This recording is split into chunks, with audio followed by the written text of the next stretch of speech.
They told him his color made him unfit to lead. They said the Constitution was never written for men like him. They believed his voice did not belong within marble walls built by enslaved hands. And yet, in 1870, as gas lamps flickered across the chamber of the United States Senate, a black man stepped forward to take the oath of office. His dark skin glowed beneath the light. His presence alone, calm, dignified, and defiant, was a thunderclap in the heart of a divided nation. His name was Hiram Rhodes Revels, and for the first time in American history, a man born black stood as a senator of the United States of America. If you have reached here, it means you have already liked it, so subscribe, like, and share it with those you love. Let's continue. He was not born into privilege or wealth, nor into the halls of politics. He was born into contradiction, free in a land where freedom for people of his color was barely tolerated. Hiram Rhodes Revels entered the world in 1827 in Fayetteville, North Carolina. His parents were free people of color, barbers by trade, men and women who survived in the thin line between bondage and liberty. To be free and black in the South was to walk with invisible chains. At any moment, a false accusation could strip it all away. Hiram's parents taught him that freedom wasn't a condition, it was a commitment, and that education was the weapon that kept it safe. So they sent him north to learn, to Indiana, to Ohio, places where black children were still not welcomed in every classroom. He studied in schools built by faith and sweat, where books were smuggled and candles burned late into the night. There, he discovered something greater than survival: purpose. He read not only to learn, but to understand. He found in the Bible a reflection of his own people's story, the long walk from slavery to deliverance. By his early 20s, Hiram had become a minister in the African Methodist Episcopal Church, a movement born from rebellion and hope.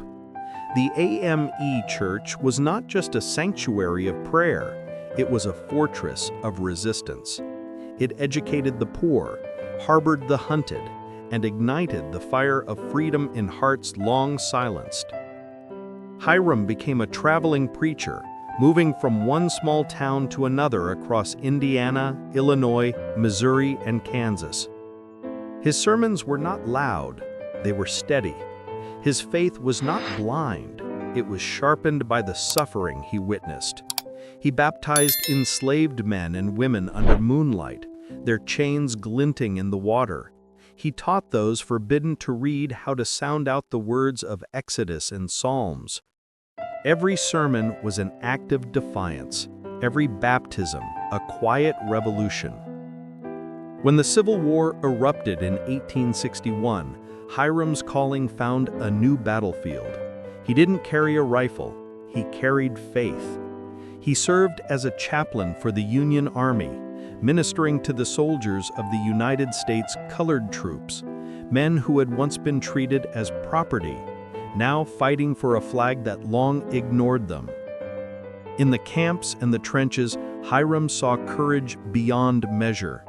He watched men pray before charging into cannon fire, and weep for brothers who never came back. He buried the dead with dignity when the world offered them none.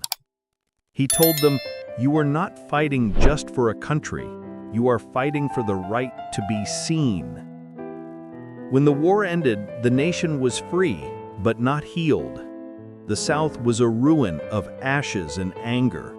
4 million black men and women were suddenly declared citizens, but without land, without education, without protection.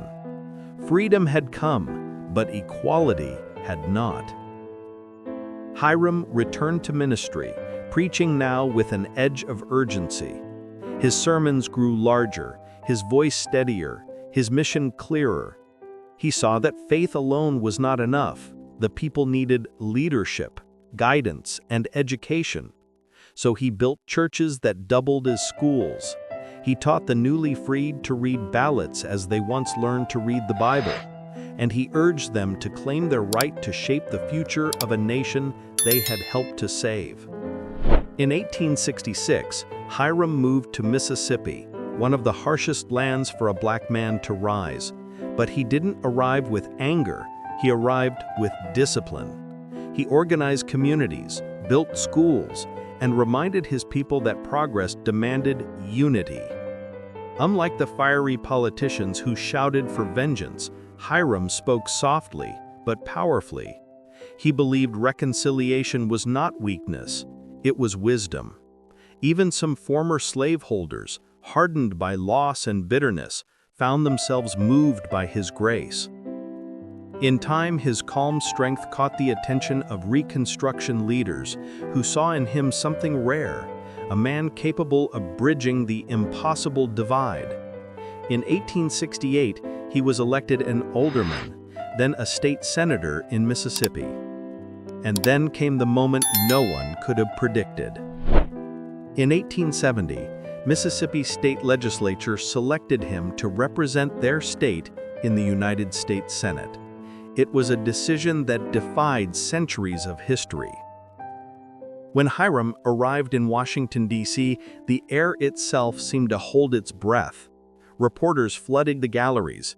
White senators stared in disbelief as this tall, composed black man stepped into a chamber where his ancestors could once be bought and sold.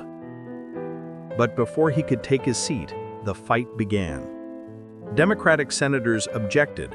They argued that Hiram wasn't eligible, that before the Civil War he hadn't been a U.S. citizen, since the Dred Scott decision had declared that no black person could ever be one. Their words dripped with condescension and fear. They didn't just want to block him, they wanted to erase the idea that someone like him could belong. For 2 days, the Senate debated his humanity. For 2 days, he sat in silence, his head held high. And then, on February 25, 1870, the Senate voted, 48 in favor, 8 against. The chamber fell quiet as Hiram Rhodes Revels stepped forward, laid his hand upon the Bible, and took the oath of office. The son of free black barbers from North Carolina had just replaced Jefferson Davis, the former president of the Confederacy, in the seat of the U.S. Senate. Think about that. The same chair once used to defend slavery was now occupied by the descendant of the enslaved. When he finished the oath, the galleries erupted in applause. History turned a page. Hiram did not speak that day to boast or to celebrate. He simply began his work. He did not come to Washington to seek vengeance. He came to heal. He called for education for all citizens, for the protection of freedmen, and for amnesty for those who had fought for the Confederacy. He believed that bitterness would keep the country divided forever. Instead, he spoke of forgiveness, not as surrender, but as strategy. When critics mocked him, he responded with patience. When racists insulted him, he quoted scripture. When reporters doubted him, he outworked them. One newspaper wrote, "In eloquence and reason, he stands among the finest men in the Senate." His speeches were elegant, measured, and full of faith in America's better angels. He reminded his colleagues that laws could not change hearts, but they could open doors. He fought for the right of black soldiers to be paid equally. He demanded schools for the children of freedmen. He argued that justice must be colorblind, or it would never be justice at all. He served only 1 year, completing Jefferson Davis's unexpired term. But that 1 year was more powerful than a lifetime for some men. Because in that single year, he redefined what was possible. When his term ended, Hiram could have stayed in Washington, basking in prestige, but he returned home, to Mississippi, to service, to purpose. He became president of Alcorn University, the first black land-grant college in America. He built it from nothing, teaching students not just mathematics and history, but dignity. He told them that freedom without education was a door without a key. He raised funds, hired teachers, and inspired a generation who would later carry the torch of progress. Even when Reconstruction began to crumble and white supremacist laws returned, Hiram refused to surrender hope. He watched black voters pushed away from the polls, black legislators silenced, and the South sink back into segregation. But he never stopped believing that progress moves in cycles, that what is lost can be won again. He spent his final years preaching and teaching, always dignified, always believing that the next generation would finish what his had started. In 1901, he died quietly in Holly Springs, Mississippi. There were no grand processions, no statues built in his honor. Just a few words written on a tombstone for a man who changed the course of history. For years, his name was buried beneath dust and amnesia.